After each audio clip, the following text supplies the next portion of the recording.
Well, guys, let's talk about some Flesh and Blood today.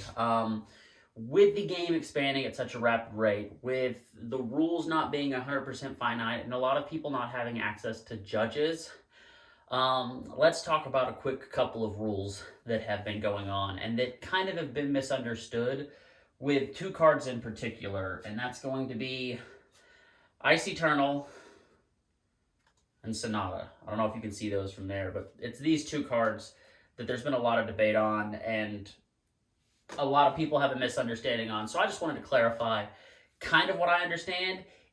If you have a better clarification, go ahead and drop it in the chats. Let everybody know. But the way that I understand it is that for Ice Eternal, it's X plus X.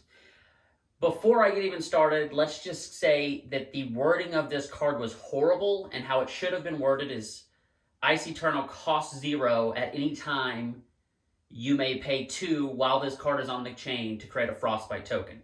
That's what it should have said, and for every Frostbite you create during this turn, you deal 1 Arcane. That's how it should have been worded. It should have been simple and done. That's how it should be.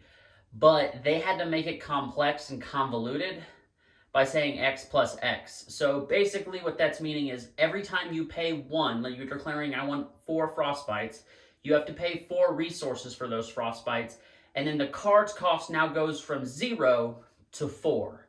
But there is some confusion because there has been some debates even with Sonata, because Sonata reads a little differently. I'm not going to really read it 100% for the rules, but it basically says reveal the top X cards plus 3. And a lot of people took that as I have to pay X and then I get as many cards as I want and then I get 3. So they were paying like 12 and getting 15 cards and then dealing X amount of damage for every card you put into your hand. I don't know if that was being played that way up in the higher tiers. I don't really mess with Sonata, so I can't tell you for sure on that one. That one's something I don't know a lot about. But if it is that way, I can understand why it's broken. If it isn't that way, it means Sonata runs it the same way Ice Eternal does, which means you pay X for the card, you then pay X for how many cards you want, and then you get that many cards plus 3.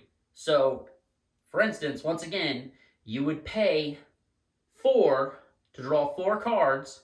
Now you have to pay 4 for the cost of the card, and then you would draw 4 plus 3. I believe that's how it is, but like I said, there's a lot of judges that have had long conversations. A lot of people says that math works out. And for the most part, it does. It actually would make those cards a lot more equal on the playing field. But also, there could have been a lot better ways to word those things that LSS, in my opinion, failed on doing a better word. They need to find someone that is a grammar person, a book writer, or some kind of editor to make these more simplistic, because there's much simpler ways to word those cards to where they're very much understood and not convoluted. But that's all I really wanted to get to. We'll probably post another video this week. I'm not sure yet. It depends on how everything's going. But with that, we'll catch you on the flip side. Have a good day, guys.